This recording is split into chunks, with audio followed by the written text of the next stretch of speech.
Part of the Greenlit Podcast Network. Find more great shows at greenlitpodcasts.com. Hang on, can you talk for a second? Yep, still talking at a normal voice as the way you wanted me to. Wow, this entire time. That's enough.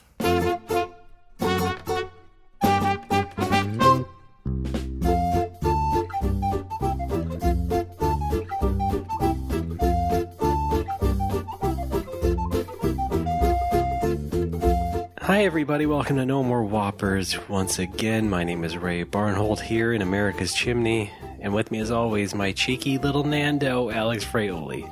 Hi, sneak out and grab me. What's going on? I'm glad you get the reference. I did. Well, I know I have a lot of friends who are from the United Kingdom. I think it's also a thing they do in Australia. Australia. Oh, sorry. No, they call Australia for short. Is that so? I thought so. They called it Oz. Or Oz. I'm Alex. Or Alex. Al you ever see one of those Alex? You ever see one of those Alex Australian passports? Yeah, it's very. Oh, they're wild. Very greasy. Seriously, they are gruesome. They're made out of kangaroo hide. Okay, well that's mean. What? Hey, man, it's not my culture. Has your name in it? What are you talking about? That's true.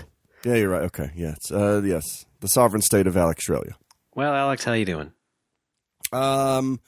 Could be better. Yeah? Yeah, we had a little recording mishap because I'm a big dummy. Yeah, true. We lost your audio. We did. Yeah, because I didn't mean to say we to be, to establish solidarity. Thank you. Yeah, solidarity in bungling things up. Well, listen, let's just not dwell on it. It happens to every podcast. Okay, well, it happens to many podcasts out there, and I mean, well, look, everybody's gone remote. I'm sure this year it's happened to a lot more podcasts out there.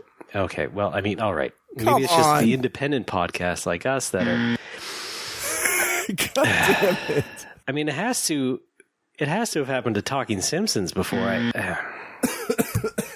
Well, we're on a network with a lot of shows like ours, so who's to say they haven't also... God damn it. Okay, fine. We're the only podcast in recent memory to lose an episode. Thank you. Yeah. I don't deserve this shabby treatment. Yes! God damn it. Oh! Well, that's fun. Yeah, I didn't know that... Yeah, apparently when you save a project in Audacity, it just deletes it from Audacity, which is really cool. No, the thing is that you didn't save it beforehand. Well, yeah, so that's what I mean. You recorded it, and when you saved it, it began to finally save it. Yeah, but then why wasn't it still in the app itself? Because you're doing it live. So? That's how it works. Anyway, yeah, what happened was we recorded an episode. I had neglected to save the file beforehand, so afterwards I'm like, oh, better save it. I accidentally saved it to my Dropbox directory, and I quickly realized, that's all going to show up on Ray's computer. That would be real annoying for him, so I quickly stopped saving it. Yeah. And then deleted the file that had saved, not realizing, that's the only file now. And I go back to Audacity, and my project is blank. Like, what the fuck just happened? So that's cool.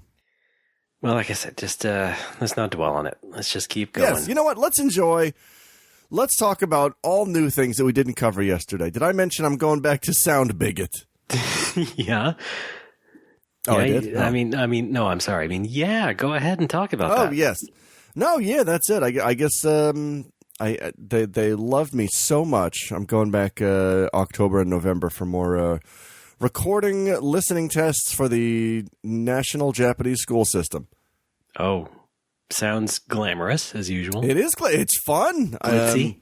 The glitzy life of a VO guy. There was a certain element of VIPosity to it. Oh, by which I mean they had a snack tray.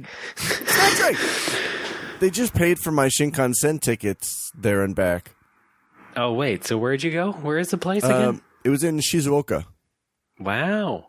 Which is kind of like halfway between here and Tokyo. Yeah, no kidding. All right, then. And it felt real special to just... I don't ride the Shinkansen really for any reason anymore, unless I'm going... on vacation. Yeah, well, I'm going to have to need you to go to the Nintendo store in Tokyo, but we'll talk about that later. What? No. I'll pay for your ticket. Thank you. It was the agency sent me Shinkansen tickets in the mail. Like, here you go. Here's your train. It's on this day at this time. Make sure you get it. Wow. And I did, and it was yeah. Okay then. It felt, I don't know. It was one of those moments that like I was present enough in the moment to appreciate it riding the Shinkansen on someone else's dime. Oh, on someone else. Yeah. Okay. Yeah. I was going to say, you've been on it before. I've been on the train before, but it was, I don't know, felt... You've been at Denshin Dago. Thank you. But yeah, I don't think I'll get that feeling again. I think that's a one-time thing, but I am looking forward to going back to Sound Bigots next month. Yeah, now the fame's all just going to go to your head. Yeah, I know. You're going to want to demand writers and things, and, I have writers. I want 2 snack trays. 3 snack trays. And 1 for my puppy. Oh, I want a puppy. I want a puppy so bad. Well, you deserve it. Yeah, I know. Because you're the most talented one in the room. There's only one person in this room, idiot. Well, I meant, in the recording booth or whatever. Oh, do we have a booth? No, when you go to do your job. Oh. Well, yeah, I'm also the only one in the booth. Just keep going. Okay. So, yeah, I've also got... Sorry, didn't like that at all. I've also... This is not confirmed yet, but on the 25th of this month, I also have... all they've told me is it's a narration job with additional dialogue for animated character. I don't know what the fuck that means. Yeah.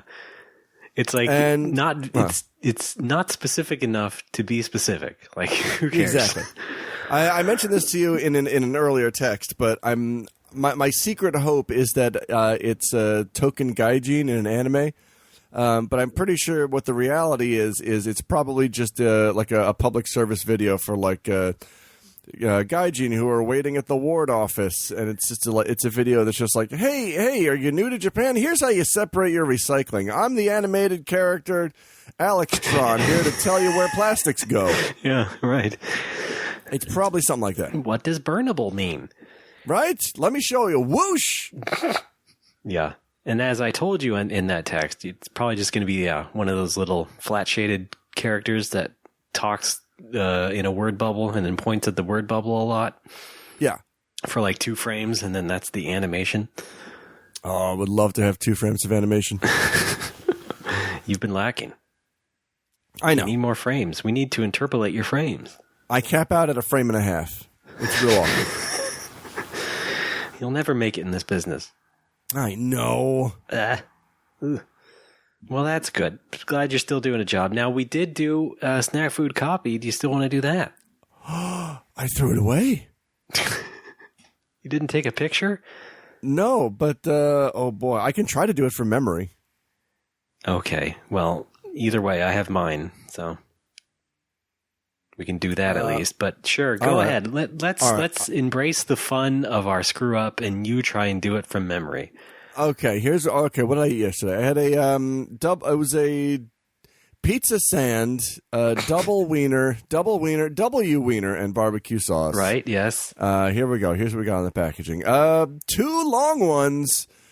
They get wrapped up in the fluffy material, and then for a long steam time, get them all together, and then they're cuddling up there and put them together, and it makes a delicious wind taste.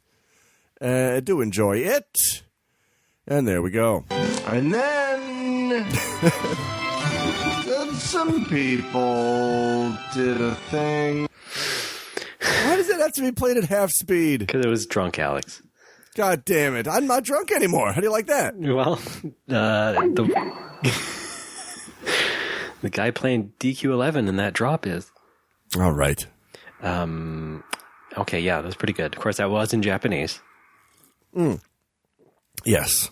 Now, I have a snack food copy as well. How about this? We had a tandem one. Okay, go. Not at the same time, of course, but I had, what is this called again? Oh, yeah, mochi snack bites. Oh. So if you know what a rice cake tastes like, just imagine those cut up into like popcorn size, and that's basically what those were like. Ooh. Yeah, because it's rice. Anyway, this also started off quite funny, as did yours with the 2 long ones. In a different way, 2 long ones, though. by the way, was almost the name of this show. Yeah, of course. Okay. Cue Perfect Strangers theme. This one starts off by saying, growing up in Asia was exciting, with an underline, by the way. Oh. And continues.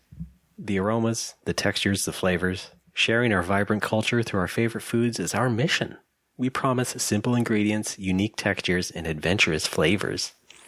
Our unique soft crunch mochi snack bites are born in Thailand. We start with short grain rice grown in the lush mountainside fields of northern Thailand. Well, I think Thailand's been established. We don't need to. Yeah, jeez. It takes a full week to soak the rice, grind it into flour, and then cook and tumble with locally harvested sea salt, native chilies, curry spices, and other signature seasonings to create the perfect anytime savory snack crunch. We hope sharing the snacks we love will transform strangers into friends. Signed, Sharon and Ashley. Okay. And that was, mochi snack bites. Growing up in Asia. Yeah. You know, Asia's pretty big. It is. And Thailand's pretty small. Okay. Yeah. I mean, they seem to zone in on Thailand pretty early, but... Yeah. Well, I think it's one of these things where they just try and make it sound exotic, because Asia, ooh, so exotic, right? Yeah. I mean, like, if you're going to Asia, like, you're just as well going on, like, growing up in the Eastern Hemisphere was real fun. Yeah. Like, that's a wide area, man. I'm not sure why they would make it so broad, I guess, to appeal to... I'm sure somebody at the marketing department was like, look, no, you can't just say Thailand up front. It needs to be... No one's going to know where the fuck Thailand is. Yeah. It needs to communicate the wide range of flavors and spices or whatever it said, and then it needs to say Asia. Just say Asia. And or how can we describe Thailand without saying the name? How can we form a visual description of Thailand? As I sat underneath the giant reclining golden statue to enjoy these bites, I felt a tiger uppercut meet with my jaw. As I sat down in the town square to enjoy these Asian snacks, a dictator jumped on my head for a bit. Right. Oh, man. Plus, the names are not very Asian. Sharon and Ashley. Yeah. I mean, well, okay. I mean, I grew up with a lot of Asian American kids, who had, like, Western names. But I'm sure they also had, like, names appropriate to their culture. I'm just saying, it seems like a weird sort of dichotomy. Would that be the word? Between trying to make the stupid mochi bites sound exotic and then having relatable, basically white people names at the bottom. Yeah. Yeah. How can we make it relatable?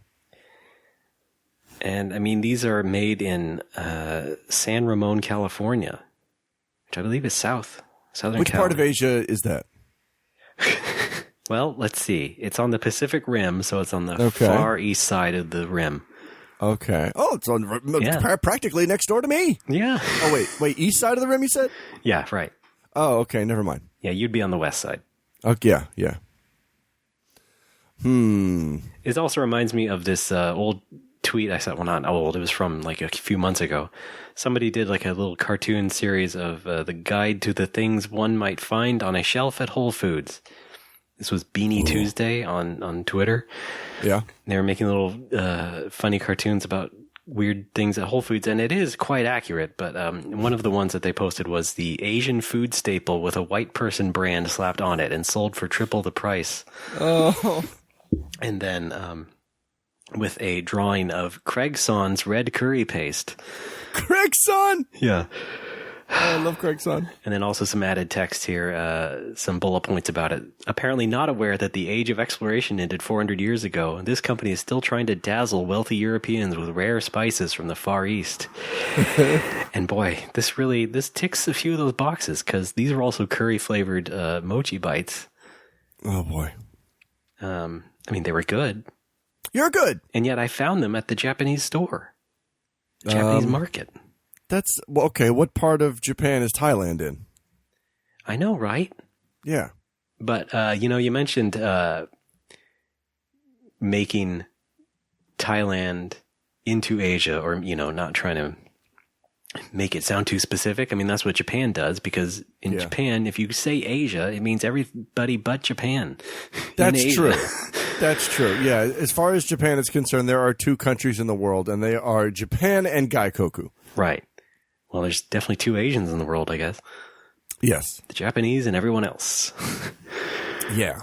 Yeah, it is always funny for me to see in Japan, in the Japanese context, things described as having an Asian flavor. Yeah. And it usually means Southeast Asia is I think what it really means. Yeah. Which I guess would include Thailand. It's weird. I guess Japan has sort of borrowed that usage from the West when the West would use that terminology to refer to something. The colonialists or whatever. Japan's borrowed that and be like, oh yeah, I guess we'll say that too. Yes. The spice trade in Asia. I love a good spice. Yeah. Yeah, God, there was all that spice craziness all those centuries ago. What was that all about? Yeah, right. Oh, people love. Was that the inspiration for Dune? Probably. Okay. Why not? Yeah, right. Well, that's fun. Sounds like a good snack. I'm always a bit sometimes put off by the use of the word rice cake. I think in this case, rice cake is appropriate, right? Because those things are actually like the hard kind of rice cake. But you said it's mochi? Yeah, it's mochi based, but I mean, because they are both made of rice and because these are like dried little bites of mochi, it tastes more like a rice cake than anything. Okay. Yeah. But it's mochi. It does have a certain softness to it, but... Because depending on the Japanese dictionary, sometimes onigiri will be translated as rice cake, and I'm like, I know that's not right. Yeah, no. I tend to prefer it translated as rice ball, which seems more accurate. Yeah, exactly. Or hamburger, if we're talking about Alex Kidd. No. Rice burger. I don't like the burgers with the rice for bread. Have you had those? Yes. There is a place in the Bay known for them. In fact, just like a block or 2 away from here that does that. Well, I got to say, I've only had one, and it was at Moss Burger, and I think I just ate it wrong, so maybe I should try it again. I just don't think they work. They don't work out. No? Again, they just look exotic or whatever. They do, and then as soon as I pick it up, it just falls apart in my hands. Yeah, they're not fun to eat. That's the thing. In kind of the same way that I don't know if I mentioned this before, but I tried out. They have a new Whopper at Burger King over here. Nice enunciation. Thank you. It's a hash brown Whopper. Whopper. It's a hash brown. It's a hash brown Whopper. Yeah. It's just a Whopper with a fucking hash brown on it. And it sounds really simple. Why am I paying an extra $1 for this? Oh, wait, it's fucking delicious. What else does it have on it? Does it have like an egg on it? No, it's just a Whopper with a hash brown on it. Oh, okay. So it's hamburger meat with hash browns on top. It's a standard Whopper with one hash brown on it. Okay. I don't know how else I can describe this than what I'm saying. No, I get it now. I see. But the problem is it runs into the same problem that all Whoppers have, which is namely the moment that you pick up this burger, an off-screen timer starts ticking down. And after 3 minutes, the burger will return to its constituent parts and just fall apart. You know what I mean? Oh, sure. It's one of those burgers. The Whopper's one of those burgers that, like, if you don't eat it in under 3 minutes, it's going to start to separate. Yeah, I think that basically encouraged me to eat fast in general. That's why I am like I am now. Me too. Wait, how are you now? I eat fast. Okay. I've never noticed that about you. Well, a lot of people have noticed it. Well, I was saving this for your next birthday, but I guess I'll tell you now. I entered you into the New York hot dog eating contest. All right. Because I know you eat fast. Uh-huh. And I really think that you have a shot at winning that Jeep Grand Cherokee. Jeep. Yeah. Right. Is that still a car? Yeah, I believe so, yeah. All right. I don't know. Sounds like that name would have been canceled by now. A better poll would have been a Pontiac Aztec. God damn it. Progenitor to the Noble Cherokee. Yeah. I don't know. I don't know car genealogy. I don't think you know what progenitor means either. Don't I? That was like predecessor. I forgot. God damn Whatever. it. All right. Well, that snack food coffee. Penis. That was fun. Thank you very much. Thank you for indulging me. Yeah. Well, thank you likewise for indulging me. Yes. Yeah. Kochira koso. Yes. Yoroshiku onegai shimasu. All right. Our weeb levels are off the charts. Moshi moshi. Thank you. Wow. Ray, I heard you started a new semester at school there, Slugger. Oh, yeah. Okay. Let's talk about that now. Heard that from somebody yesterday. Yeah, you talked to my mom. That's probably what it was. That's right, yes. Yeah, I did. And, by now it would be 2 days ago. Oh, wow. Yeah, dingus. Hey! Okay. That's fair. Anyway, yeah, fall started. And like I mentioned last time, I have a algebra class that I was very afraid of because I was just not sure where it would go or how it would be handled. And I didn't know how. It's algebra. Oh, my God. But just hold on. Just hold on for a second. All right. It's because I haven't taken a lot of math in many years. I didn't know, how up the creek I would be. But as it turns out, it might go fairly smoothly because, not only is it online, of course, but the ways that the quizzes and the exams are set up are not very restrictive, it seems. And so, I can probably not do a whole lot of thinking to get ahead.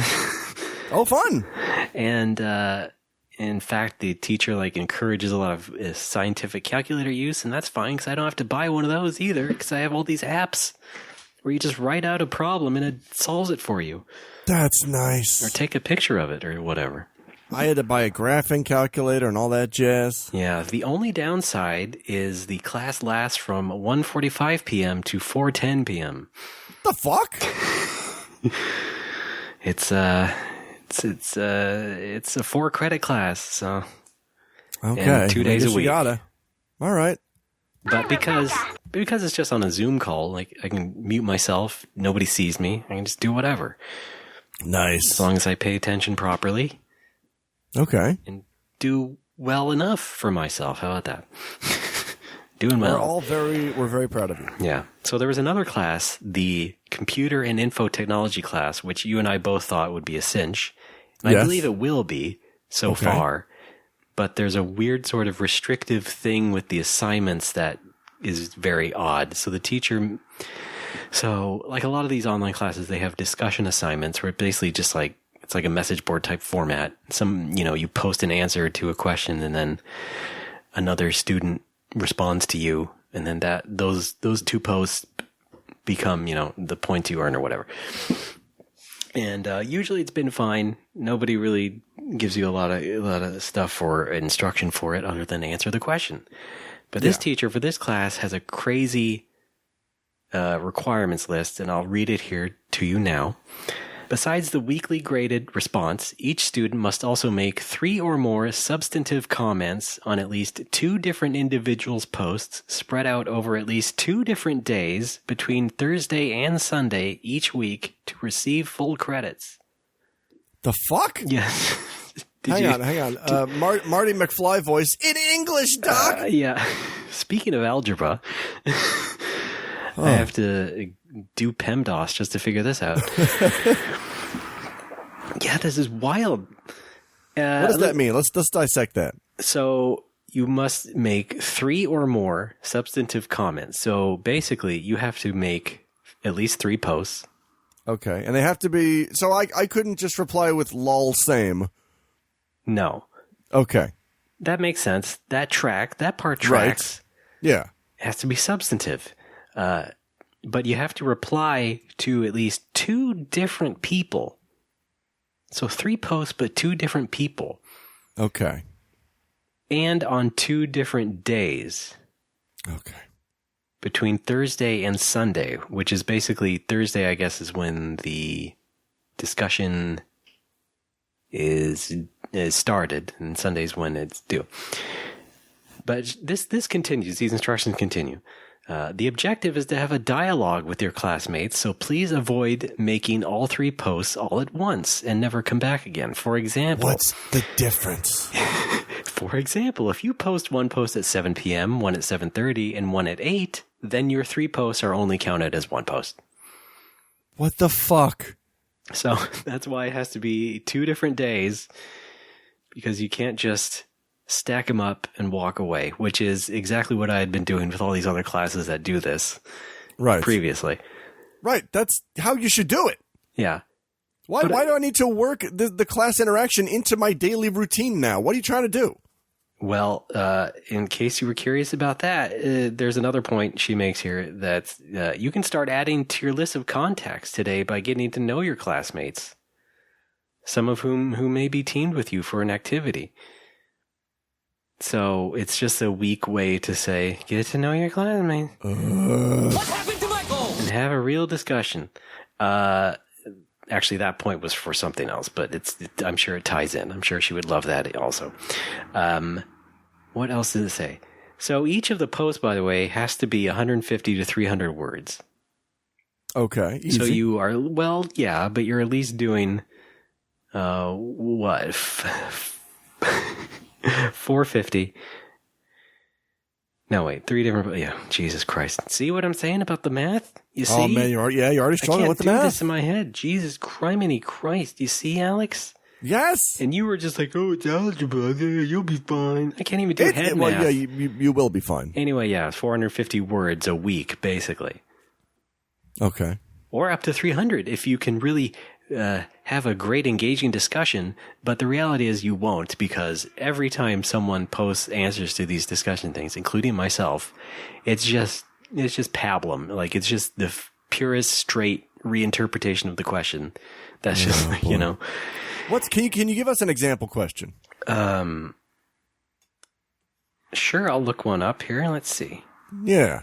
Well, I can give you an example of the answer, basically, which is just like the stupid format would just be like, okay. Yeah, I think it is good to learn things because then you will learn things you hadn't known before, that sort of stuff. And then just, go point by point through whatever is required. This is a math class? No, this is the computer and info technology class. Oh, right. Sorry. Where you learn about information systems. Information systems. Okay. Yeah. And what is the definition of an information system? Oh, like a database that an enterprise would use to track your customer data. Okay. Oh, like a rent-a-car, enterprise rent-a-car. No, enterprises in general. Okay. And not like the spaceship. No. God damn it! God damn it. Again with the Star Trek. Sorry. I mean, well, there's also an Enterprise in FF14, FF4. Yeah. I just thought this thing was very funny because, last time I was doing these kind of very specific instructions for discussion stuff was in that stupid, crappy English class I did a couple semesters ago. But even that was not as strict as this is. This is like, you have to plan it out. But what I've done already is I just drafted out 3 already and just did them one each day, basically. Cool. And it's just like, yeah, screw off. Oh. But this is apparently the core assignments for the entire course, so it should be fun. Should be a whole lot of fun. Cool. Yeah. I remember. Yeah. I did not enjoy engaging with my professors or classmates online. We always use Blackboard.com. I don't know if anyone remembers that. I sure don't. But the classes where we didn't use that, I was actually more engaged in because we had to do it all in person. And despite being kind of a socially awkward person, I preferred just having the teacher lay things out in person. Yeah, someone was asking me, or not asking me, but this came up recently, talking about our college experiences. And you mentioned this class is 4 credits, or the algebra class is 4 credits? Yeah. I took a couple of condensed courses for regular credit when I was I took summer semesters. I don't know if you've ever done that. That's a fun one. Yes, that's been my whole thing. I started in summer. Yeah, I guess you're just doing this year round, right? Or whenever you can. Nonstop, baby. because I was lacking credits because I switched from a semester based university to a trimester based university. Which I guess is kind of rare. Because you were pregnant. Because I was pregnant. I still am right now. It's been. Wow, we're coming up on 20 years. It's quite a bun in the oven. Really? Yeah. It's Schvoyadel. I went from Bethany College to Ohio University, and so which means I did one semester at Bethany, and then what's the team at OU? Bobcats. Go Bobcats! Yes, Bethany is Bison. I'm all about the B teams. Yeah, da, I see. da, da, da, da, da. I started at Bethany, did not like it, even though I was there with my friend Brad. Hi, Brad. Didn't really like it that much. That's another transferred. B. That's another B. So many B's. Transferred to OU. That's an O. And so I did the first semester at Bethany, and then when it was time to transfer, it's like, they're already halfway through second trimester. I can't really do anything. So instead of transferring immediately, I just worked at Arby's for a couple of months. Right. And then transferred to OU. And then, so because of that, I was missing some credits. And then later on, because I did study abroad in Japan, I was missing some credits. So for 2 summers in a row, I just stayed on campus and I did summer semester. Yeah. And it was the only time I think I can say I've enjoyed college. Because it's deserted, right? Because it's deserted. There's no one on campus. I'm living in my little apartment just off campus, but it's close enough that I can still walk to all my classes. Everything is shut. It's a ghost town. Everyone's home for the summer except me and the other 5 students in my 2 classes. And I would just wake up. I would actually enjoy going out, go on the bike trail. I'd go for a walk. Then I'd come home. I'd have lunch. I'd play games. I'd go to my classes in the afternoon and evening. I'd come home, eat dinner, play more games, and I just did that for 3 months. And it was so nice. And the classes were so small, and the teachers could actually give you attention if you had a question. You're not in a room full of 35 other idiots. Right. It was real nice. Yeah, I bet. Yeah. I mean, I've had similar experiences, although I wasn't away from home. I was always in the town. I always lived in the same town. There you go. I always did summer. Well, first. One of the courses, I forget what one of the courses was. It was postmodern literature or something. It was taught by this guy who I'm pretty sure was either trying to be or was very sure that he was a big shot author. Oh no! Those are the best professors, aren't they? He wasn't like an asshole in any way, but he dressed like he was an author. You know what I mean? Kind of. He always wore expensive looking Italian leather shoes. Oh my Lord! Expensive looking jeans and a black sport coat every day. What the hell? I don't know. He was kind of nice, but it was also you look too nice for this classroom and too nice for your appearance. Sounds a little bit like a sitcom character. He felt like a sitcom character. Was this guy younger or older? Where are we on that? Much older. I'd say he was... oh, Lord. I'd say early 50s. Okay. Oh, yeah. I got the general impression that he was also dyeing his hair. He was basically... Probably. Trying to look like cool young author. Yeah. But, I mean, he wasn't a bad guy. He taught the course very well. I understood the material. And I tend to struggle with postmodern horseshit. Tell me about it. I just did. Here's me in most of those classes. No! It was real good. Yeah. Fun stuff. Yeah, man. I haven't thought about my college professors in years. Probably for the best. I had a really nice sociology professor. He got me into sociology to begin with. That was almost my major for a time. Yeah.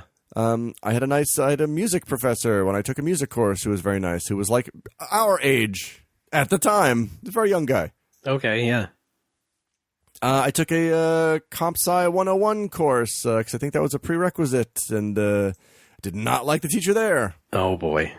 Just a ragtag bunch of, love them or hate them folks. Yes, and you've heard all about my ragtag bunch of assholes. Yeah, it sounds like I haven't really talked about the good ones though, but I'm sure there are good ones. Yeah, that doesn't make for good podcast material. Oh, my teacher was so affable. Pfft, whatever. The best professor I've ever had was, I don't know, it might be Oshita Sensei. Okay. He was just my Japanese professor for 2 years. And he was just a super nice, super happy Japanese guy. He was he kind of looked like who does he look like? I don't know. Maybe he doesn't look like anybody. He just had a really nice beard, and he always wore a fanny pack all the time. He was a nice guy. Wow. Okay. Yeah. I did not have a good Japanese teacher back in the first time around in community college. Just an aging lady married to a white guy.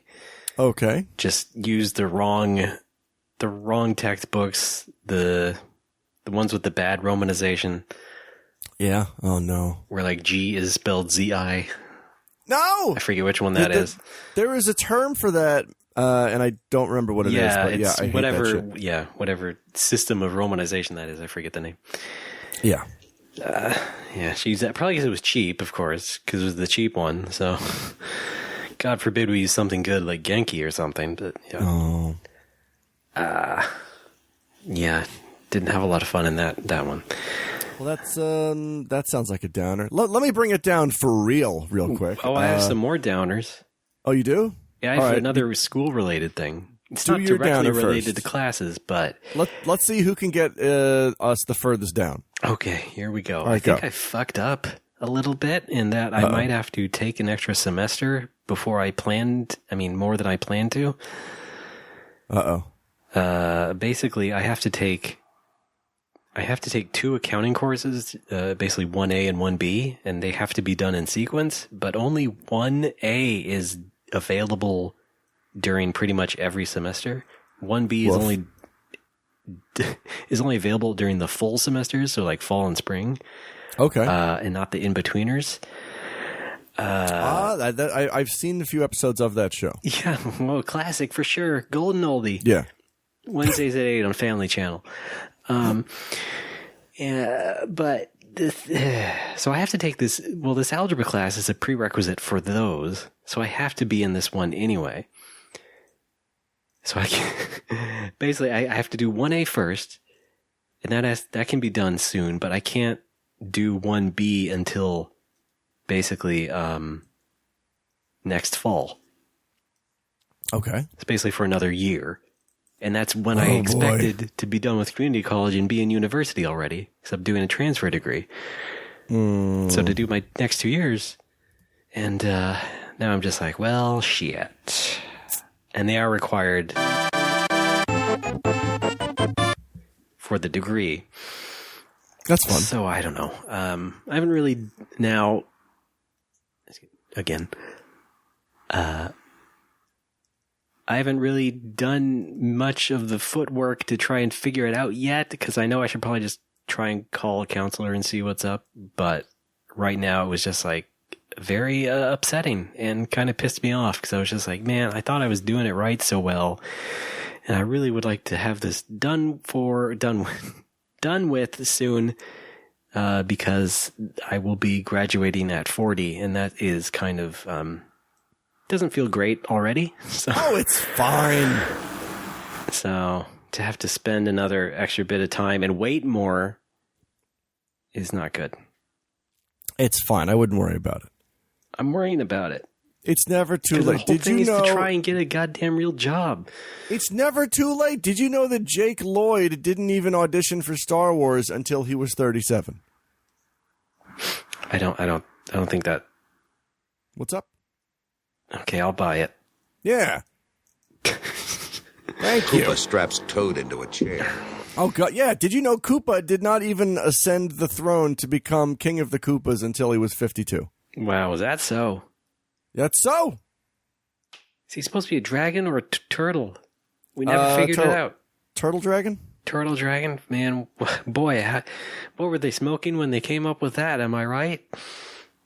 Don't even. Okay. We'll talk about it later. Okay.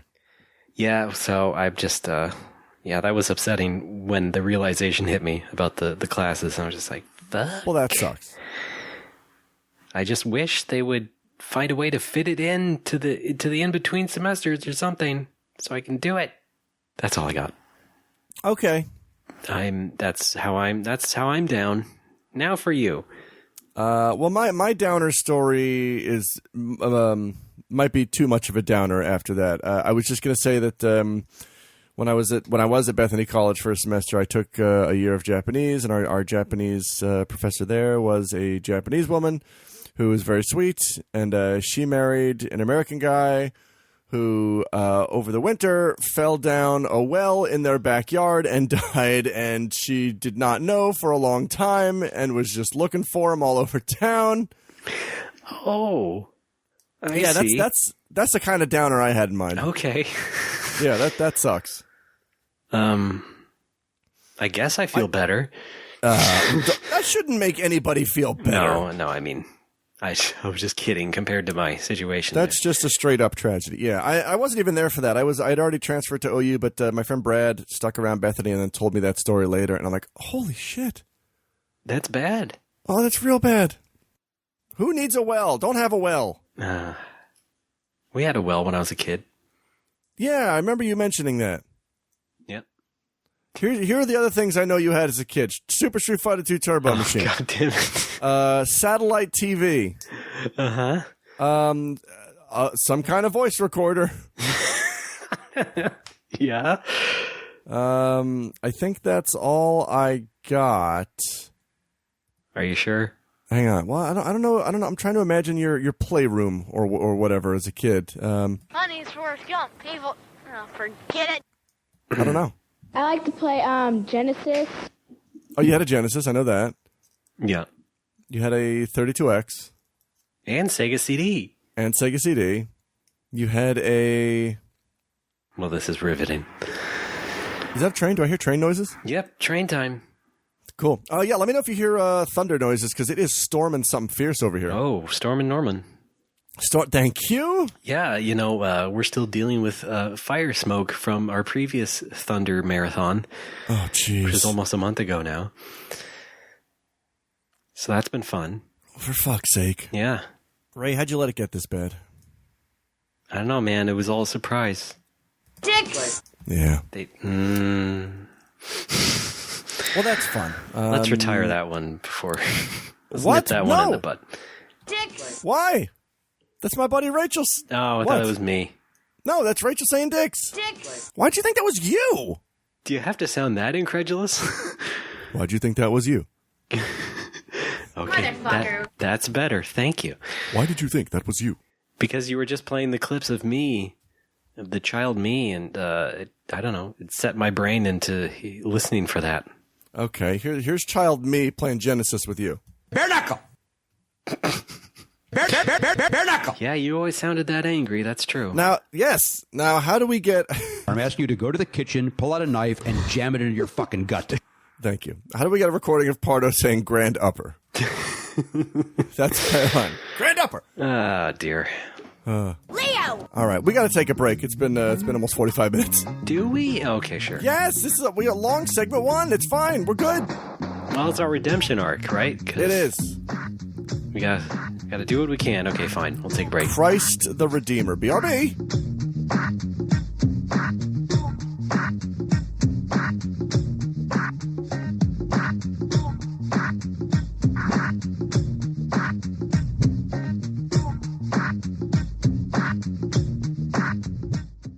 Rank and Vile is a podcast dedicated to ranking every horror movie ever made from best to worst. Every single one of them. Each episode, we add a couple more to our list of hundreds and then justify why we think Killer Clowns from Outer Space is a better movie than Dead Ringers. No, really, that did actually end up happening. Check us out on the Greenlit Podcast Network, where you can find a new episode every Wednesday.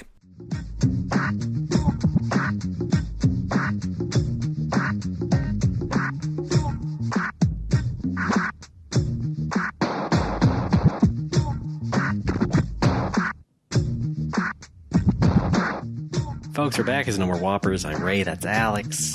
Hi, everyone. Alex, we'll do some game talk, but first we got to do some news. And that, what's of course, up in the news? includes The new version of a game called The Mario Brothers. Oh, that's right. Right. In the interim between our fuck up, there was some Mario news this morning. And, yep, there's Mario 3D All-Stars and a bunch of other weird stuff. What do you think of that? All I'm up on is Mario 3D All-Stars. What else? And what else was announced? I did see there was like a standalone 2D Mario clock thing. What's the deal with that? Yeah, there's a limited edition Game & Watch that plays the NES Mario 1 and 2 Lost Levels, I mean. And then also a special version of the old Game & Watch game Ball with Mario's face on it. And then it does some clock shit because it's a Game & Watch. Oh, right, yeah. And then, yeah, they're selling that for $50 or something. Cool. It's kind of weird, though, because it retcons both the actual Super Mario Game & Watch and also the other Game & Watch called Mario the Juggler, which was basically a Mario version of Ball, which this is remaking, but not in the new thing. So it's very strange. Is there any chance for a Mario the Juggalo? In your heart, yes. God damn it! So there's that. There's like an AR Mario Kart toy set where you can put toy Mario Karts with cameras on and then play it on your floor. Okay. There is, the original Mario All-Stars is on the Switch right now. So they did that. Oh, that's true. Yeah, that's good stuff. And then I saw a bunch of crazy cool T-shirts that they're only selling at the Nintendo store in Tokyo that are all like based on the old Japanese box arts for like the old Mario games. Fun.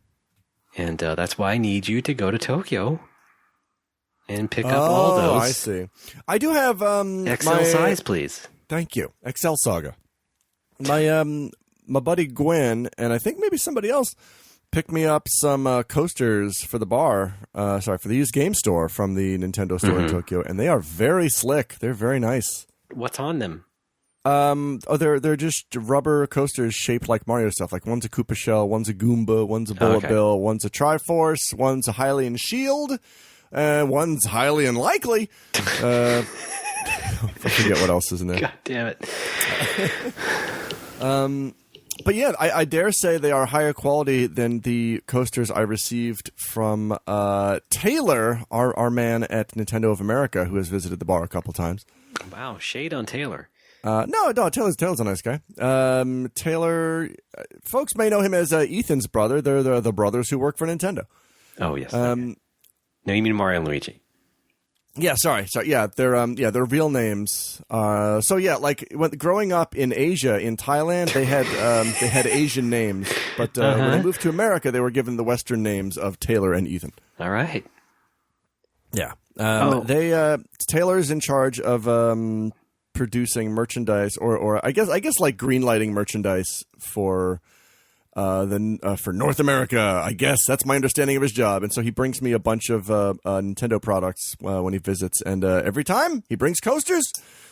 They're don't get me wrong, the coasters he brought last time are very good coasters, but you can't beat a thick rubber coaster is the number one coaster. And gosh dang, the Tokyo Nintendo store has those in spades. Yeah, I imagine those are very prime for bar use. They're great. Yeah. There's also a Super Mario Brothers 35 game, which is basically like Tetris 99, but with Mario. Oh, and didn't they also announce a Tetris 99 sequel? No, Puyo Puyo Tetris sequel. Oh, okay. Yeah. Well, that's nice. So you play Super Mario against 34 other people, and you send items and crap to each other as you try and race through the levels. Why would you send an item to your competition? What is it?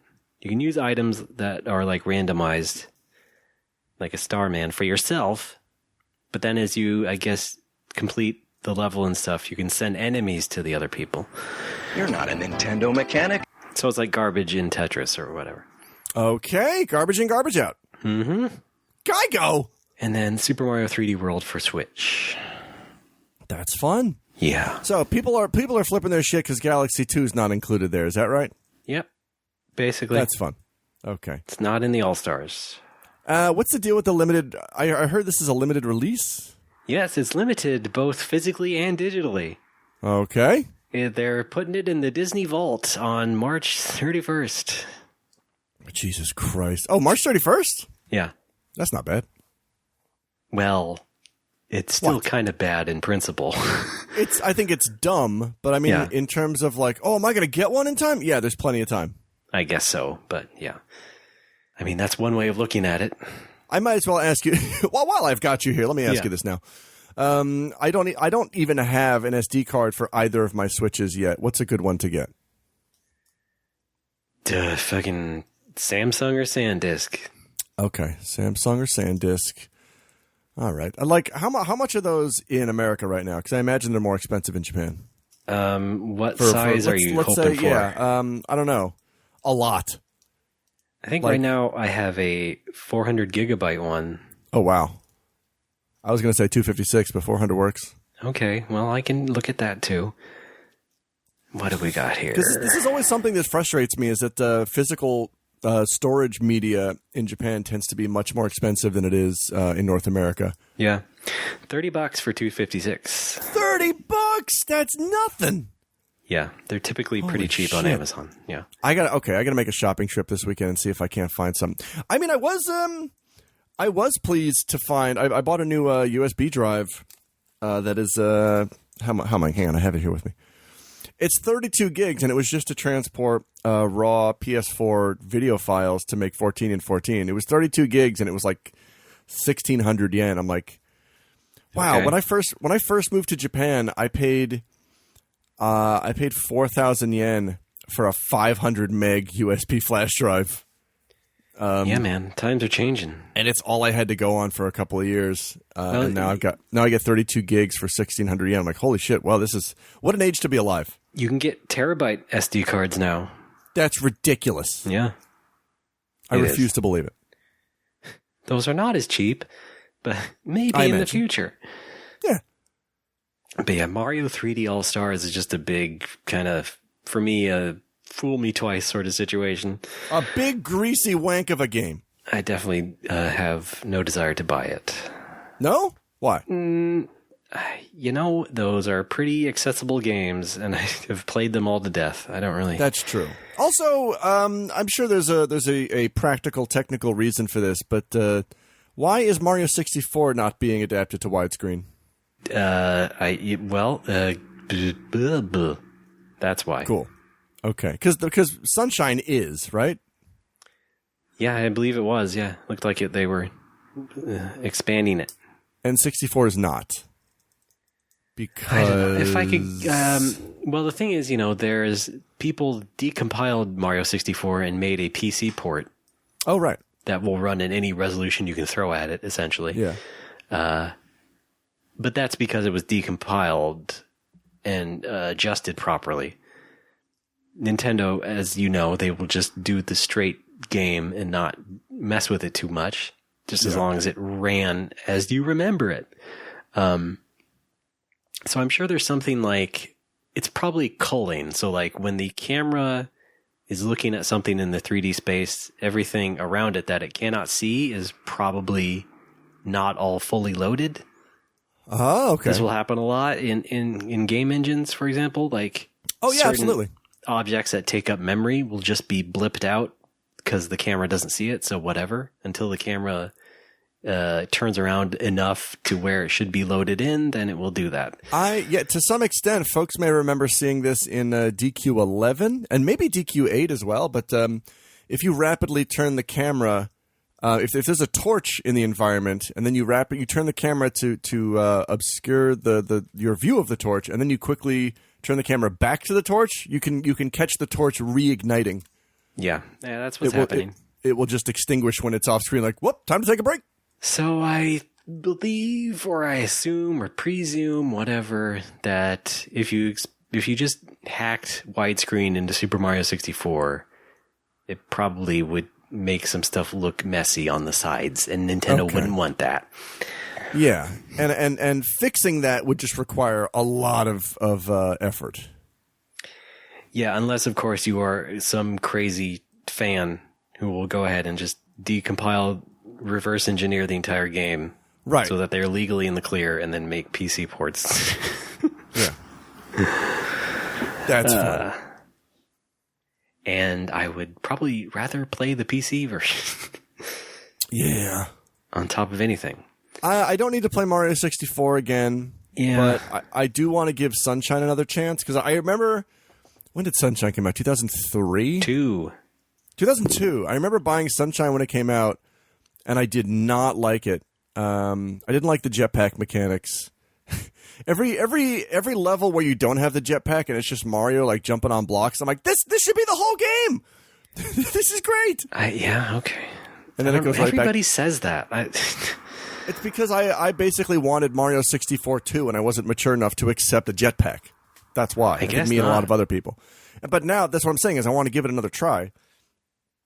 I like a lot of Sunshine, just except the voice acting and the cutscenes.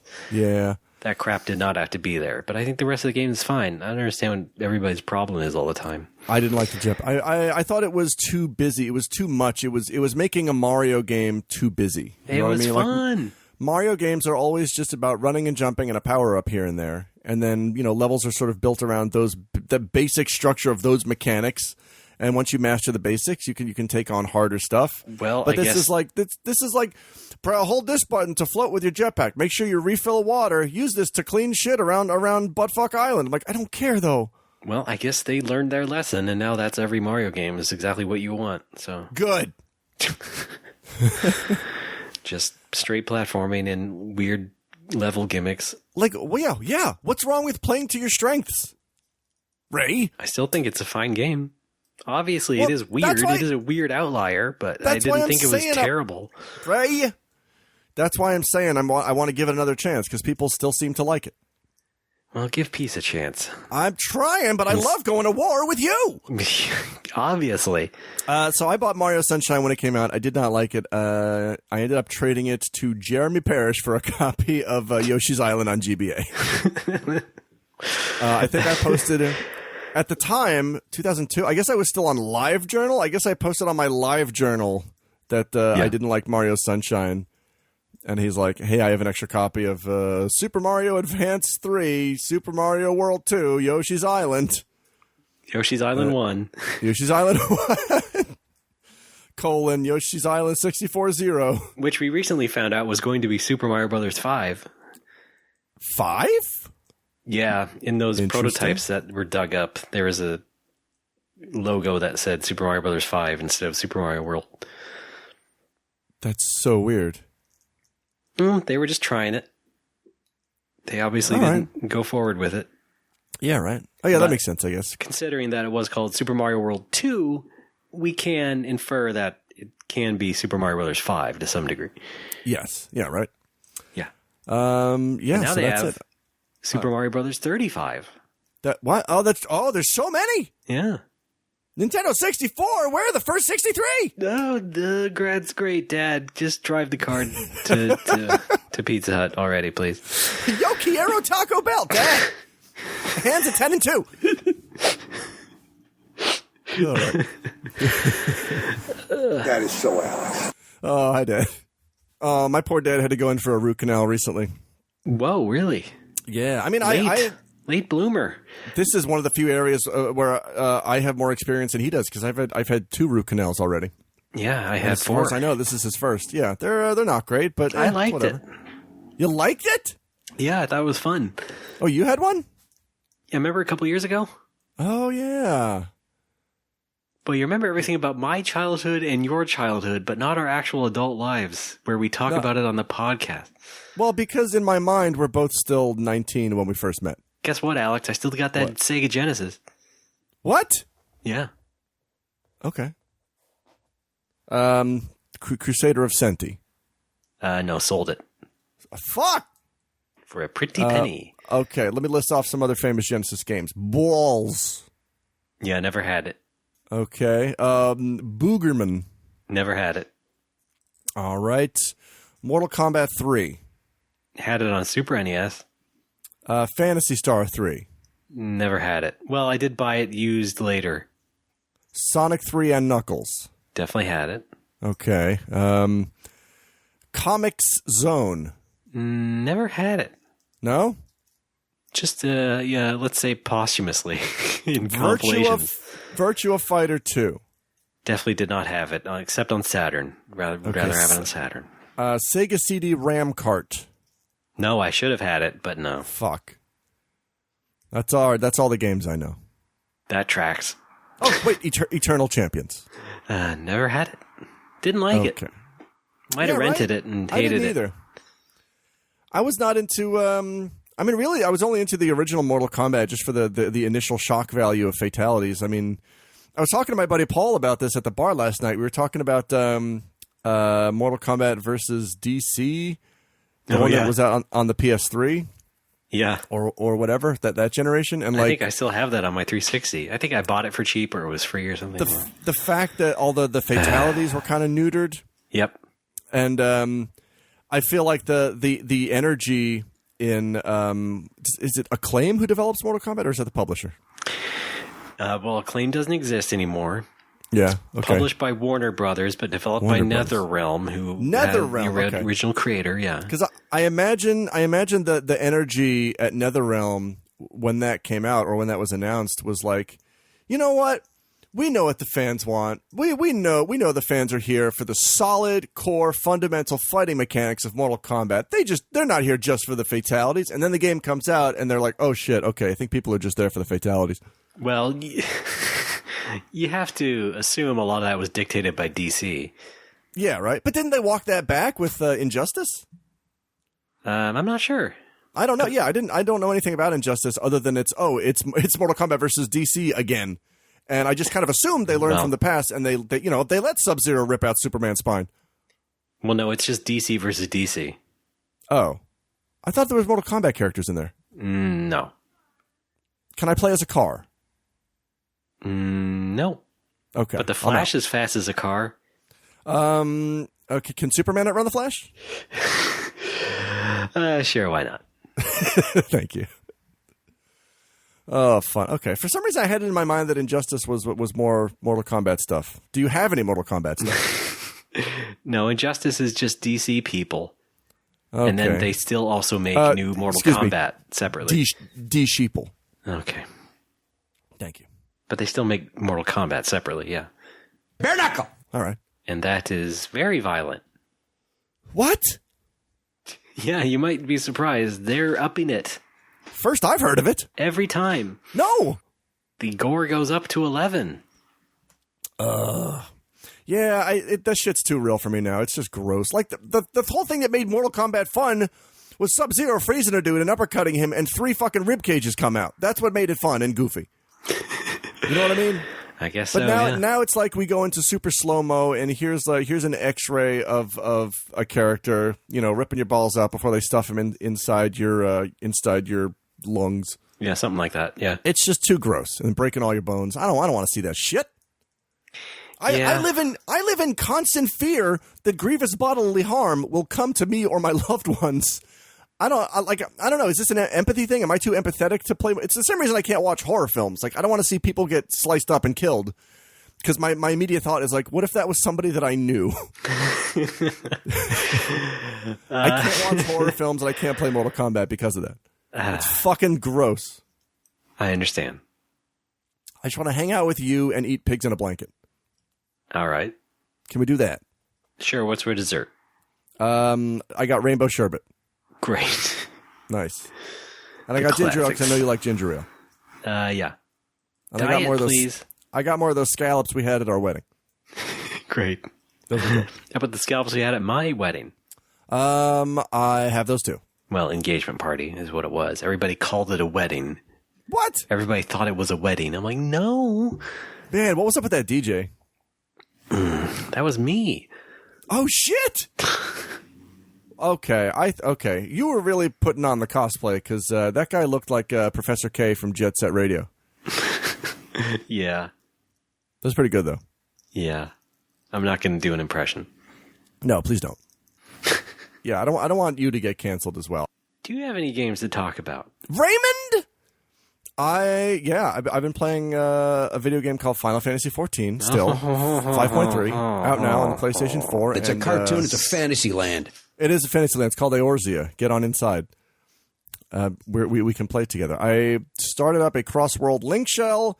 There's one person on it, and it's my buddy Questmoreland, who, by the way, also bought me a copy of RPG Maker MV. Thank you! I'm not surprised it's him. Why? He's very loyal. He is, and he's literally from the land of questing more. He's trying to get other people to quest more. He's trying to get me to make a quest more. Fair enough. Land. I started a cross-world link shell called Bahamut's Tax Return. If you're on the Ether Data Center, please let me know and I will add you. If you're online, can't add you if you're offline because I don't know why. Because game. And FF14 is still super fun. The Nier raid is still really great. This is the only time I have... so, like, when they drop a new raid in FF14, there's you got your weekly drops, but once you get those... You can't get anything else from the raid. There's really no point in playing the raid until the weekly reset next week. This is the only time I have replayed a raid just for the experience of it. Wow. The music is so good. Because I play with earbuds in. I have the earbuds coming right out of my DualShock 4 into my skull. As you do. Yeah. And FF14 is a great game to do that with because the soundtrack is phenomenal. And the music in the Nier raid is also phenomenal, especially if you got earbuds. And I downloaded the tracks. I put them on my phone, so now I can listen to them wherever I go. My old MD player is obsolete. Okay, but that wasn't enough. It wasn't just listening to the music, and this is sort of informing my own game design while I'm working on my game. It's like the music itself is not enough. I need to hear the music in conjunction with the game experience to actually feel the way that I want to feel. You know what I mean? It makes sense. I mean, that's why they make the music. Because the music is so good, and I hate the word epic. Is there a better word than epic? But it kind of encapsulates what I'm trying. Grand. Okay, the grandeur and the importance of these fights. Hearing the music while you do the fights heightens both of them, and then makes it into one just beautiful experience. Yeah, it's like Duel of the Fates. Yeah, kinda. Speaking of Jake Lloyd. Yeah, what's he up to these days? Being a loaf. Cool. He's a loaf. And so this is the only time I've played through a raid just to experience it. Because I'm like, that was really fun, and I don't want to have to wait until next week. So I'm just going to play it again. And I did. I mean, and so I had similar experiences just like playing the beginning bits of FF7 Remake. Oh, yeah? Because of the way it uses the music and stuff. And I still like the Let the Battles Begin. That track that they reprise over and over. Yeah. It was exciting. Yeah. Definitely. That's a good example. The remake, that soundtrack, also phenomenal. Yes. And it's it's another one where I didn't play the game, but I did watch my friend play through the game. And it was really nice to hear the music, in action. Yeah, man. Oh man. And that's sort of what I've been thinking about when designing my own game. Is there are certain story beats I definitely want to hit, and there's certain battles I definitely want to do, and for those specific moments, I already have musical cues in mind. Right. Because music, to me, is one of, if not the most important thing about an RPG. The music, if the music is good and it comes in at the right time, it does all the heavy lifting for you. It's great. I mean, you still got to have characters and a story and shit. Yeah. But if the music is strong, it can carry everything else. Yeah, maybe you don't. I mean, not entirely, but you know what I mean. Let's make the first RPG with a terrible story but great music. I'm on it. It wouldn't be the first, but you know what I mean. Like, I already have a melody in my head for an end game boss fight. Nothing else about the boss fight is done. I just know what it's going to sound like. I have that feeling in my head. Right. Very fun. So I've been tooling around in RPG Maker MV just to kind of get a feel for how an RPG should be structured. What does the MV stand for? Miles Vavis. I was going to say Mucho Vivo. Oh, that's pretty good. Yeah. Michael Vaxon? Michael Vick? Michael Vick? Oh, no. Oh, no. Don't click the dog button. No! Advice for anybody. And it's good. I don't know that I'm going to use No, I don't know that I'm going to use MV for my final product, but it is absolutely helping me sort of get my bearings and think about how I want the game to move along. Yeah, I mean, it's not like there's a lot of high-profile games out there that are made in RPG Maker. That's true. At least, the original engine. I think some of them get moved into something else, but I mean, it's probably pretty good for prototyping because it gives you the whole toolbox to sketch things out, essentially. Yeah. But you have to learn to use it. Let's get sketchy. I think you mentioned yesterday in a conversation we had that I should start start learning Unity, and I think I might do that. Well, I was also just being sarcastic in a sense because right, cool. I just How am I supposed to know the fucking difference, Ray? No, I mean, I was just... Yeah, I mean, I think it's good to learn it. It might help you in the future, but it's not like you have to. I was just kind of joking around, joshing you because it's what I do and what a lot of people do, but... Okay. Since you want to make a 2D one and they're stuck on that, you probably just do Game Maker. And I think we've talked about this over and over again. Oh yeah, before, Game Maker Studio it's also like a fucking $1,200 a year license. Well, only if you really want to. Only if you can publish to something or whatever. Well, I'm trying to take the PC seriously. is free, isn't it? Oh, is it? Can't you publish to PC for free? Well, maybe I'll start with that then. Because there's a lot of things I want to do. I'm very limited by the RPG Maker engine and aesthetic, and all the anime characters are kind of chibi, and it's all the dimensions are one by one. I don't want to make square characters. I want my dudes to look like Suikoden and 2 characters. Like I can see these characters in my mind. I just have to make them. Okay. Yeah. Check it out. You're a character. Oh, me? Yeah. Ha ha ha. Okay. Breaking news. You're no longer a character. Oh, thank God. There we go. I fixed it. My wife makes a gagoosh. It'll blow your mind. The game does contain gagoosh, though. That's actual NPC dialogue. That is actual NPC dialogue. Pretty good. Pretty good. Into it. Other video games I'm playing. Raymond, you know what came out? It's a video game called Moon. Whoa. This is out in English for the first time. I love space combat games. No, Ray, no. It is described as an anti-RPG. Mm-hmm. Translated by our buddy Tim Rogers, and it's very nice. It is. How did I describe this yesterday? It's very much an art game. Is how I describe it. Yeah, you did. That's how I would too. Yeah, it's not a game to sit down and play like while you listen to a podcast. It's a game that you are supposed to focus on. It's a game that is very insistent about itself. Like it's very much on its own terms, and you better get the fuck on board. Yeah. Well, it's not an RPG, of course. It is. Yes. An adventure game. It is, and yeah, these sound like criticisms, but not really. I mean, it's still a good game, and it's got a lot to say. I'm going to post right now a comment. Why do you hate Moon, Alex? I can't believe God it. Damn it! I'm going into your Twitch stream right now. Hey, is this the guy that hates Moon? Oh man, yeah. I'm not going to be around for this. Can I give you negative bits? Yeah, steal bits. God, imagine if you could just fucking go to somebody's Kickstarter and take money.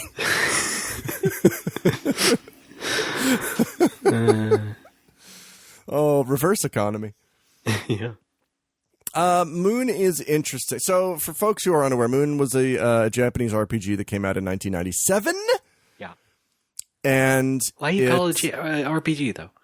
Is it not? It's a remix RPG adventure. All right, fine. It's a remix says it right RPG. there. Thank you. It is a favorite of Toby Fox, and it was very much an inspiration for Undertale. If you've played Undertale and you enjoyed it, you'll probably enjoy a lot of what Moon has to offer because they're somewhat tonally similar. There's a lot of goofy stuff. There's also a lot of heartfelt stuff going on. It is unapologetically 1997. However, that's what I'll say about it. The thing that almost made me throw my Switch out the window is the fact that when enough time passes, you just die. When the game so the point of the game is to accrue love and generate love, and as you do that, you can stay out. You can stay alive longer. When the game starts, you can only stay alive for a little while. Mm-hmm. But if you go out and explore, and you got to get back to your granny's hut, and get to bed. If you can successfully get to bed, you can heal and save, and then continue on the next day. I almost rage quit and threw my Switch at the wall when I did a lot of shit one day, and I got back to the house and literally died one step from the bed. And when you die, it goes to the title screen. Mm-hmm. And to me, this is really bordering on the game just not respecting the player's time, which is my biggest pet peeve in video games. Yeah. It's why I like that, even in Dragon Quest, when you die, you lose half your gold, but you still keep your experience points. So, there's a penalty, but there is a net gain. I forget what Final Fantasy does. Final Fantasy brings you back to the last save point? I don't know. It does seem kind of odd, because those guys, I think, came from Square. Oh, yeah? The original team did. Or at least some of them, I think. And so it seems odd that they would just kind of... I don't know if it was on purpose or what, but just kind of omit the fact that, yeah, you should have some easier way to restart. Yeah. I can understand the time punishment thing, but to just, go straight to title? Yeah. It's because who's gonna go back to title and then select new game? Just continue. Yeah, well, maybe some dedicated gamers. Oh, boy. Who enjoy the challenge and will do things over and over again.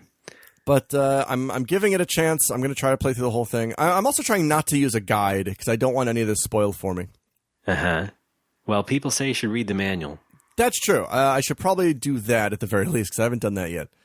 And boy, oh, howdy, that's the thing people say. I was unpleasantly surprised by the death thing. I was walking around. And before you die, if you do drugs, you go to hell before you die.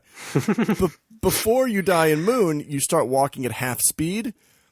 So I'm like, why am I walking at half speed all of a sudden? And then a few minutes later, my character just keels over and then fade to title screen. I'm like, what the fuck? Yeah. That's how it happens in real life. Yes, that's how you go. Yeah. That's how it happens. If you die in the game, you die for real. That's right. You start walking at half speed and then it fades to title and then you got to reload a save. Yeah. And then you're swearing a lot. Yeah. What the F? What the F? Where's that? No, what the fuck? No, this is no. What the F? Let me get my thought out, you cocksucker. All right. I did. Well, how? Fuck off. Pretty good. Yeah. So Moon is special. I'm gonna finish it and then talk more about it later, I believe. Okay. Good. Yeah. I played it all those years ago, and I got it. I got the English version. Haven't really started it yet. I think I'll just let people just sort of enjoy it and have the interpretations wander in and wash over, and then I'll get to it. But yeah. I sort of had my fill of it in a good way, 15 years ago. So right. I can take my time. Yeah. Okay. I'm trying to enjoy. I have to be in the right frame of mind to enjoy it because again, it is very much an art game. And what I mean by that is some games are just, action or just an experience. Some games are just story. Some games are a combination of those things. But I think most games in some way incorporate art. I'm trying to condense the games as art argument down into 30 seconds here. Keep going. But great, okay. Sweetie. So, for example, a game that perfectly combines gameplay and art to me is Shadow of the Colossus. All right. I feel like so much went into the design of that game. Also, I find it fun to play. So it's like a perfect intersection of those two things for me. Mm-hmm. Moon is very heavy on the art side, and I'm still discovering the gameplay side. So until I do, it's basically just an art game to me right now. And I don't mean that in a derogatory way. I just mean no, that's what you're trying to say. Yeah, there's a lot to appreciate. I'm wondering if I guess I have to finish it still. I like what I've played so far. I like where it's going. I need to see how it plays out. Let's see how this plays out. Yes. Huh? Yeah, right. Yeah. Why don't you stream it? Because there's no retro achievements. You can't get 200% in it. Raymond, because I can't stream from my Switch, you dingus. Yeah, you can. Don't you have an Elgato?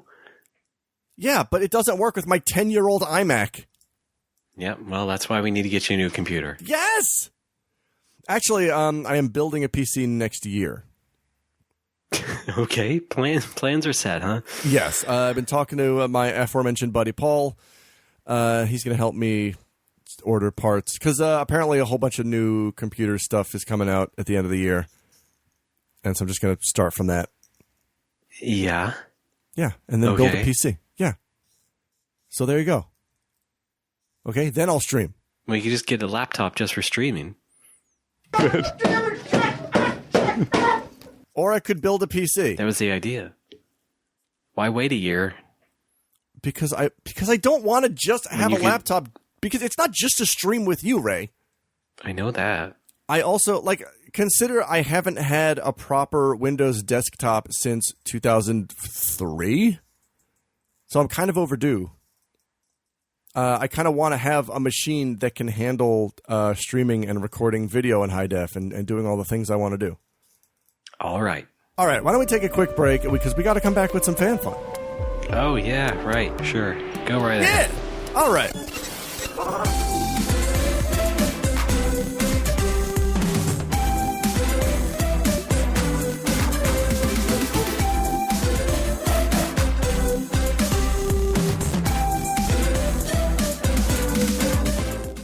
Fans of video games, history, or video game history will definitely want to listen to Retronauts. Each week, Bob Mackey and myself, that's Jeremy Parrish, dive into the stories behind the greatest games of the past and the history behind the hits of today. Check us out every Monday on the Greenlit Podcast Network.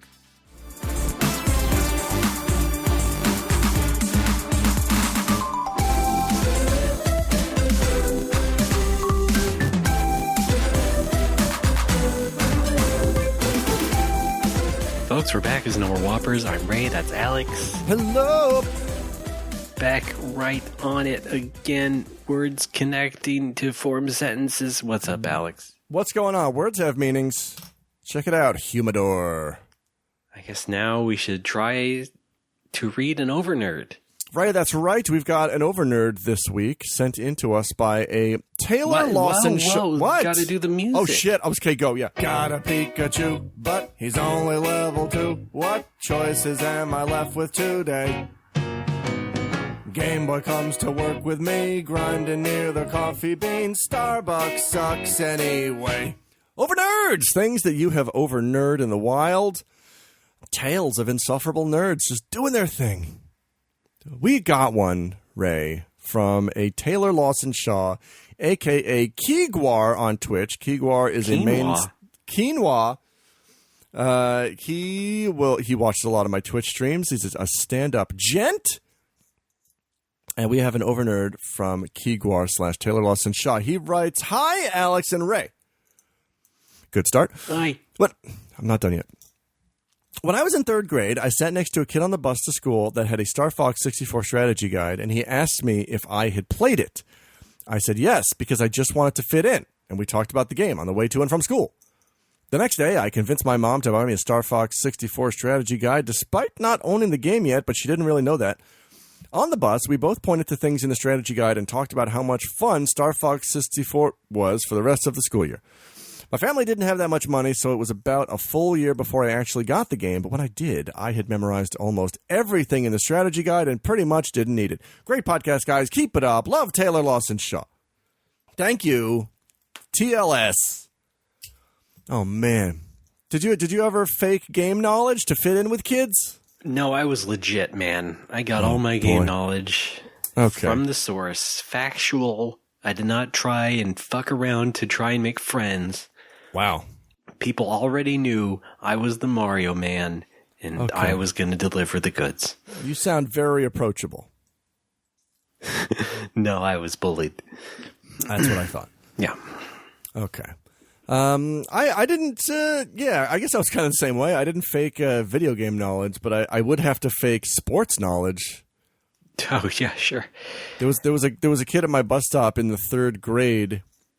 He only lived in my neighborhood for like a couple of years. I think he moved out really soon after that. But we were waiting for the bus, and he was talking about the hockey game from the previous evening, and he said, "Did you see the hockey game last night? That was crazy." I said, "Oh yeah, it was wild. I wish I could have seen the whole thing. I had to go to bed at the beginning of the 4th quarter." And he said, "Hockey games have 3 periods." And then I just quietly excused myself to the other side of the bus stop until the bus showed up. Uh-huh. It was quite an exciting match. Yes, and then I never did that again. Mm-hmm. Yeah. You could have, what was my joke from yesterday? Well, you could have said something about NES ice hockey. Oh, yeah. Yeah, you were like, the thin guy was really good against the heavy guy this time. Usually that doesn't happen because the heavy guy usually just slams into the thin guy, and then you can make a goal. Yeah, right? Then the music plays, and the Zamboni comes out, and they all dance in a circle, and then the next period starts. Oh, yeah, I believe also in 3rd grade, I was brutally made fun of and ostracized for referring to a football touchdown as a goal. I was playing football with my quote-unquote... I was playing football with my quote-unquote friends. I did not even know the rules of football. They're just like, "Here, I'm going to throw you the ball, then you run with it." I'm like, "Okay." And then I did that, and then I got into the goal, and I said, "I made a goal!" Or something to that effect. Huh. Do you yet know the rules of football? I still don't. It still eludes me. I have no idea still. I know downs are a thing. Mm-hmm. Right? There's 4 downs. There's Hugh downs. Yeah, I only know the very basic ways to progress from playing like Madden before. Touchdowns are 6 points. Is that true? I don't know. And then you can kick a ball for an extra point, but I don't know when you can do that. Well, on your 4th down. There's a position called a tight end. Yep. I don't know what scrimmage is, but there's a line of it. Right. I know there's no rule in the book that says a dog can't play it. Yeah, well, we learned that. We learned that on the Disney Classic. Right. Beauty and the Beast, of course. Mm-hmm. What's up? Mm-hmm. What else? What else do we know about football? Every once in a while, the guy has to drive the little Zamboni out there to smooth over the ice. Yep. Oh, I know this too about football. Huh. The Xbox One is the official game console of the NFL. Okay, yeah, that's true. Let's see. I know there's the XFL, which is I'm as far as I know, I'm pretty sure it just makes football related porn.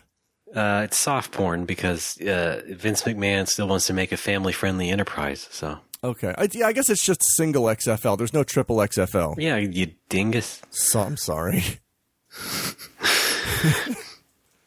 It's that harmless 70s porn. X-rated 70s porn. Harmless 70s porn. Kind you take the family down to the theater for. Wow. Or the drive-in. Yeah. Drive-ins are back. Diners, drive-ins, and dives. They're all back. Dives are gone. Dives are gone. Guy Fieri killed the dive. What? Guy Fieri started coronavirus? Yes! There's a Japanese wrestler called Makabe who looks a lot like Guy Fieri and is also a celebrity chef. Oh, man. So I move that we rename Makabe Guy Fieri and rename Guy Fieri Guy Gene Fieri. I don't think either of them would like that. No? Why? Well, usually those wrestlers, they're kind of like, they're very proud, and I don't think they'd want to change their name unless it was on their own terms. I would say they're circumstantially proud. I mean, if you encounter them in the wild on Twitter, they're pretty chill guys. Yeah, but you have to have a certain confidence. Except for Suzuki. Suzuki will still literally sub-zero your spine out of your body. Who is that? He's an old man. He's Wrestle Satan. He's just an old guy, but he's evil. His whole aesthetic is grandpa at the beach, and yet he's still one of the most intimidating wrestlers I've ever seen. Sounds like the wrestling version of Beat Takeshi. Like, beat Takeshi's even beefier than Suzuki. Suzuki's kind of thin. I'm not talking about beefy. I'm just talking about attitude. Oh, attitude, yes. Yeah, he's kind of Yakuza-ish. Yeah. Yeah. Although, yeah, what is weird is a whole bunch of NJPW wrestlers did appear in Yakuza 6, but Suzuki wasn't one of them? Oh, wow. How about Which that? is real weird. Like, what a missed opportunity. He's the most evil man in the world. He's even more evil than the wrestler named Evil. It's right fucking there.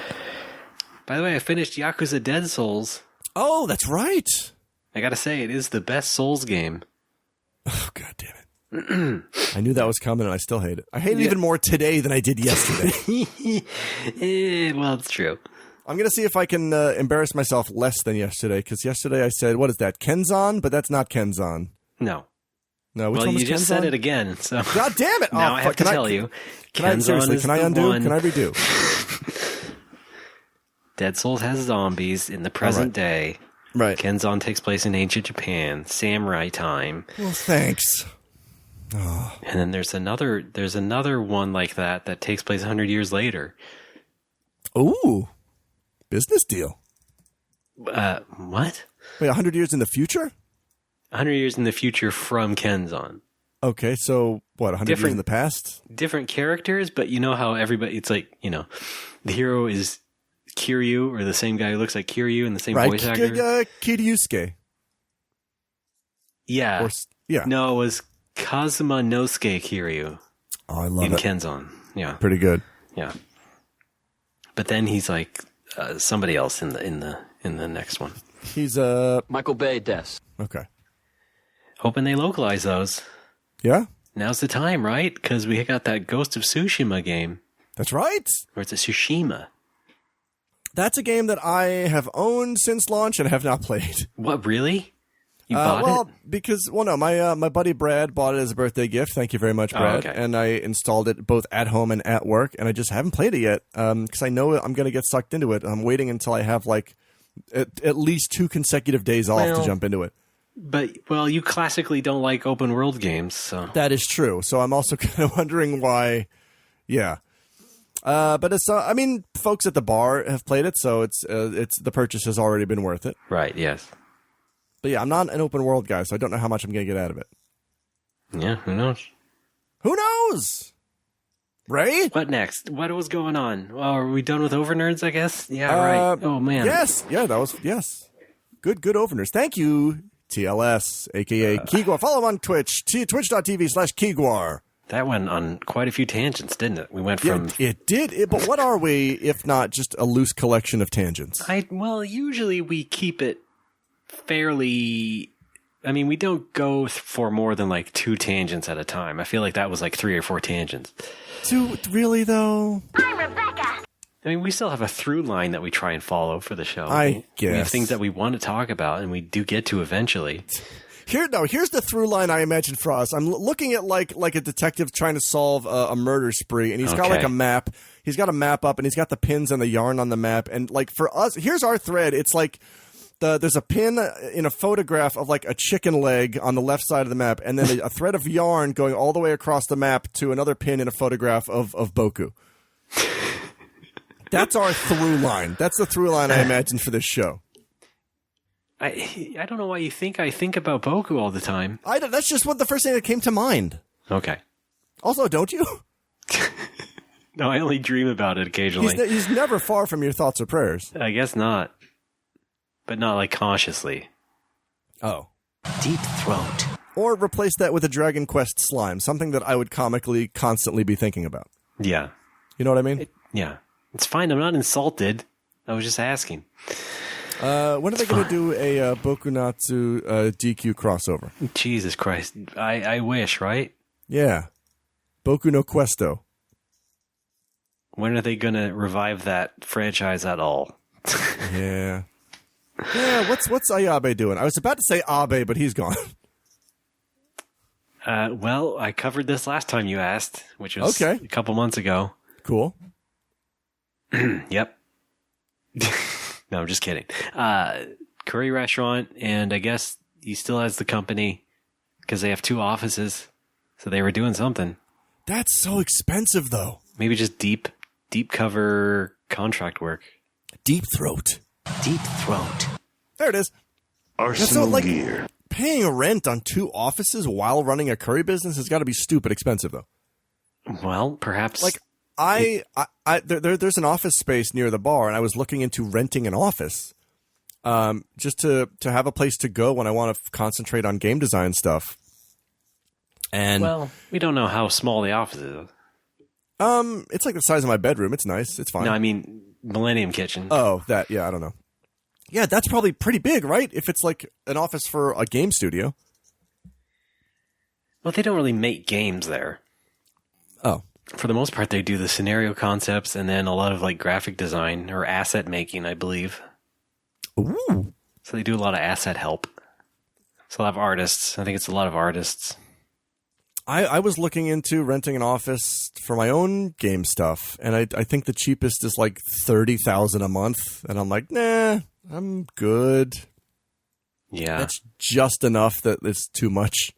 I entertained the thought of that once before as well, and it's like, yeah, that wouldn't really work out. And it's like a lot of like shared office spaces that you can sign up for, or, you know, it's things that you can just duck in and out of and pay as you go, sort of. But, you know, you want to go in on the office? Hell yeah. You want to split the difference? I would love to. All right. Split you the can diff. just actually, can you just do all the paperwork to set up a Japanese subsidiary for me? Okay. You can just run my Japanese office. Okay. And just, you know, get all my mail. I wonder how you do that though, because I'm incorporated in Japan. I wonder how to set up a subsidiary company. I don't know. I wonder if a bar / used video game store could even do that. I would probably, I don't know. Do I need to be a Kabushiki Gaisha? Probably. But I was talking about my company. Oh. Arukeru Inu. I don't know. I think we'll just use the romanized name there. Oh, okay. Bipedalu dog. Yeah, let's just do that. Cool. All right. What happened to Michael? Dog. What happened to Michael? It repeats. Hang on. What happened to Michael? There we go. How much will you charge to do that? Will you be my Japanese business development man? Yeah, sure. I mean, hi, sure. Okay. I can't really pay you much. Oh, I'm out. Okay, but Bye. I do need you. Bye, loser. I do need you to pitch a new Tower of Draga game. Can I instead pitch a tent? Do you know anybody at Namco? William Packman. Billy Pack. You know what? I can have a word with somebody. I'm having lunch with Yoshimitsu on Friday, so I will put in a good word. And before that, I'm having lunch with Yoshi P on Thursday. Yeah. Oh, I love that guy. I ran into him in FF14 last night. That's right. Yeah. The FF14 7th anniversary quest just dropped, and you can get cool minion and a cool painting for your house, and you can have a chat with Yoshi P. Like the minions from the movies? Yeah, Ray, like the minions from the fucking movies. Okay. Just asking. That's cool. Oh, no! I know Japanese people like those. They do. That's why the studio's making the Mario movie. You know, if you turn Minion upside down, it says Wino forever. Just don't know if you knew that. Where does the forever come in? What's up? Plot flag. Ray, I'm literally rattled and panicked. What was I saying about FF14? The quest where you met the guy. Oh yeah, I met Yoshi P. Hung out with him. He's fine. He's a good guy. Did he give you anything? No. I was going to say that Yoshi P is referenced in some line stickers I just bought. I didn't realize that I didn't realize that Yoshida was like that much of a meme among FF14 players. So recently, let's say half forced. Okay, yeah, right. Recently, yeah, because that has to be a conscious decision on his part. Like, I would like to be the face of this game. I want to be a personality that players refer to. Meme me, please. Yeah. I dropped 1,000 yen at a convenience store for line money, which, long story short, it's a fucking hassle trying to redeem that shit. You can't redeem line points in the Line app. You go to the Line app and it opens up your browser. It's the dumbest shit. What the fuck? But I eventually dropped 1,000 yen to buy 4 sets of Line stickers. I got 1 set of Undertale, 1 set of DQ11, and 2 sets of FF14, all 250 yen each. They're very cute. Right. The downside is that now I'm getting spam from four official Line accounts telling me to buy more shit. Wow. Line is a fucking cesspool. Jesus. But, so yeah, I bought, like I said, 2 sets of FF14 stickers online. And one of them, there's like 3 or 4 stamps that refer to Yoshi P. One of them is like in angry, I forget which sign it is, the hippy dippy derpy girl from Gridania, she just says, Yoshida! And there's another one of another character saying, where's Yoshi P? But yeah, I was surprised to see him actually referenced in like game stuff outside of the game. Okay. Like I guess Japanese. Well, I don't know. I guess those stickers also exist in English. I should see what the English ones say. I'm very curious. Might. Yeah, right. Because I saw the Undertale stickers were also available in Japanese. I chose to get the English ones, but those are also very cute. DQ11 stickers, of course, they're cute. D-cute. D-cute. They treat me right. Ray, have you bought any stickers lately? No, I've just come across stickers. Oh, fun. Like my wife's company sends her like weird, well, not weird, but just like notebooks and stuff. Okay. And they come with stickers with little characters based on their design team or something. Not based on, but I mean like just something that a design team made. And they sent them to her. Good stuff. I suppose. How about that? Yeah. I bought elevator action on the Famicom recently. Ask me about that. That very first Nintendo. You understand what I mean by that? That's the one. Okay. Did you do that at the request of somebody, or? Oh yeah, how did it come about? My buddy Hero runs an Irish pub on the same block as Critical Hit, and he'll come in sometimes before or even during work, and he'll just hang out. And he keeps asking me like, "Man, when the fuck are you getting elevator action?" I'm like, "I don't know." He said if I don't have it by the next time he comes in, I owe him 2 beers, and I cannot say no to him because he is my bar senpai. So I went out and bought it yesterday. I shopped around, by which I mean I went to 2 shops. I saw that one had it for 1,300 yen and one had it for 900 yen, so I bought it for cheaper. That's my story. All right, fantastic. Do you have a Sega Saturn there? Yes, I have 2. Okay, you should get elevator action returns. That's stupid expensive. Oh, you should steal it then. That's stupid illegal. Try it. No. Come on, what are you, some guy? Nobody calls me some guy. Yeah. Was really hoping you were going for either chicken or yella, but I don't know. Yeah. That worked out very well. Thank you. I guess. Okay, well. That's fun. I've been thinking about installing, was it IDE in my, not IED. That's something else entirely. Huh? What is it in my Saturn? Oh, the mode? Mode? What's mode? The ODE. ODE, sorry. What's IDE? That's an old hard drive interface. Okay, cool. Yeah, I don't want to do that then. Or do I? Well, you could put a hard drive on it, but it's SATA. Oh. No, Saturn. SATA for Saturn.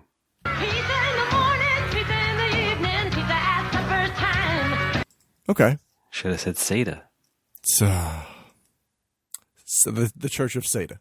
So you're thinking about that thing, huh? Yeah. Yeah, it would be nice because there's a lot of Saturn stuff. I just never got around to playing, and I feel like I just want to have a Saturn. You and everybody else in America. Yeah, I feel like there's a lot of Saturn stuff. I think I want to load up a Saturn and just keep one at home and just kind of get to know it real well. Yeah, it'd be like Ryo and Shenmue. Yeah. Just have a Saturn in a cabinet somewhere. What Moo? Shen. Oh, Shen. Okay. You must defeat Shenmue to stand a chance. All right. I think maybe with that we should end the show. Okay, maybe. All right, fine. All right. All right. Thanks everybody for listening. Yes.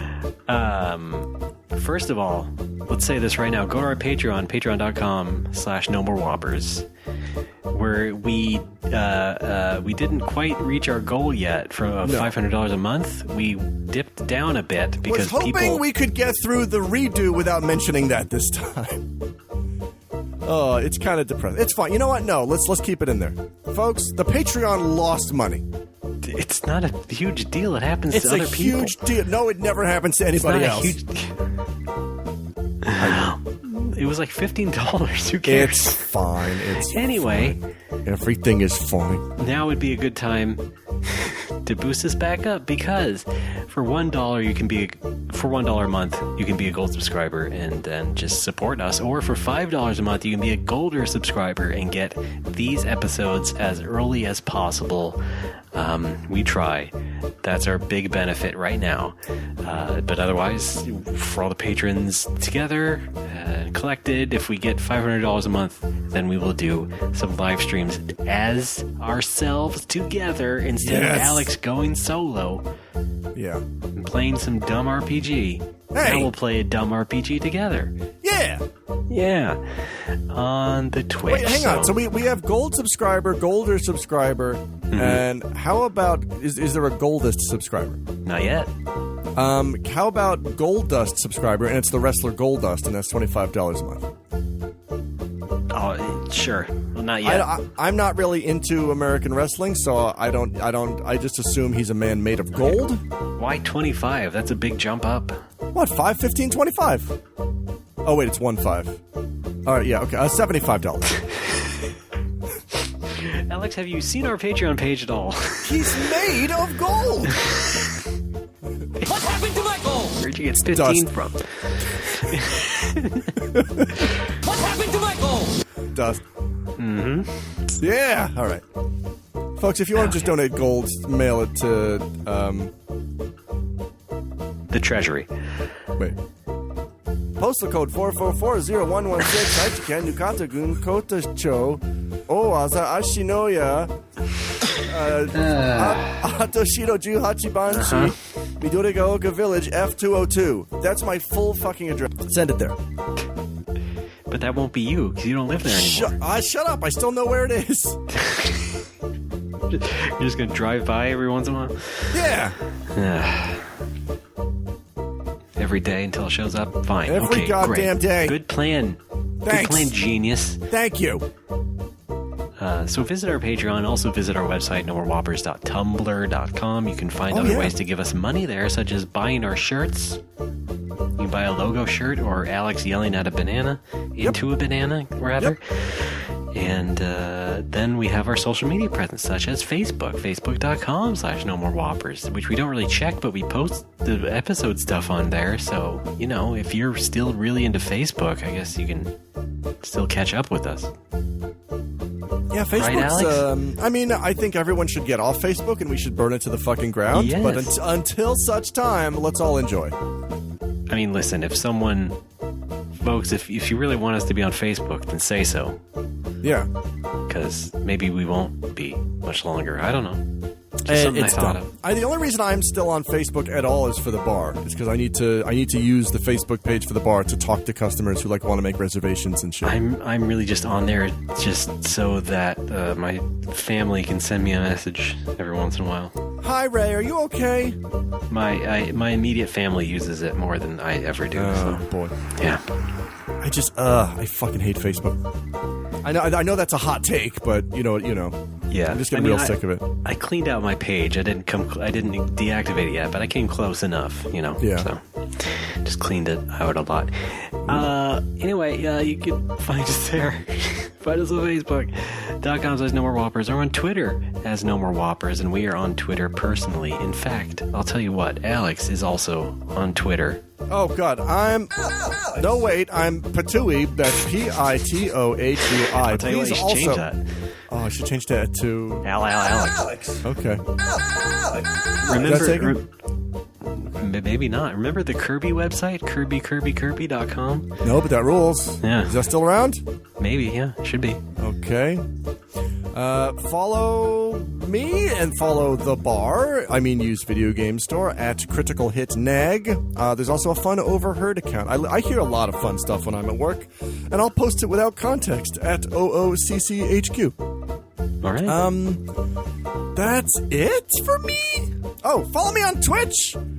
I'm streaming video games on Twitch. Twitch.tv/hoodedpatooey, all one word. I'm streaming retro RPGs right now, 200%. Go to retroachievements.org. You can make an account, hook it up to your RetroArch or whatever emulator, play some games, get achievements. I've already finished Dragon Quest. I'm working on Dragon Quest 2, Final Fantasy 6, Secret of Mana, Chrono Trigger, Fatal Labyrinth, all the greats. All right. Thanks. Raymond, what do you got? Very little. Why?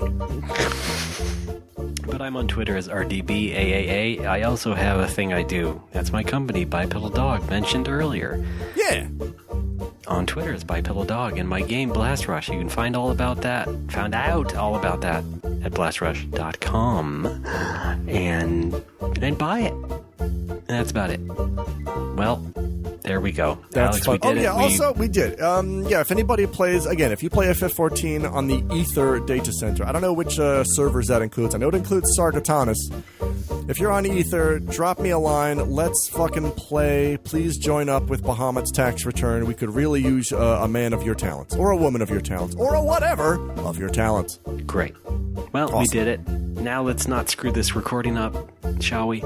Yes, I'm going to save this properly. I save it to recycle bin. Is that correct? Well, it's a folder technically, so yeah. That's true. Okay, cool. It's somewhere. All right. Well, thank you for being a good sport, Alex. Anytime. And everybody else, keep your nose clean. We'll see you next time. Gold subscribers, stick around till after the show. I don't know. You want to see what's on Disney Plus?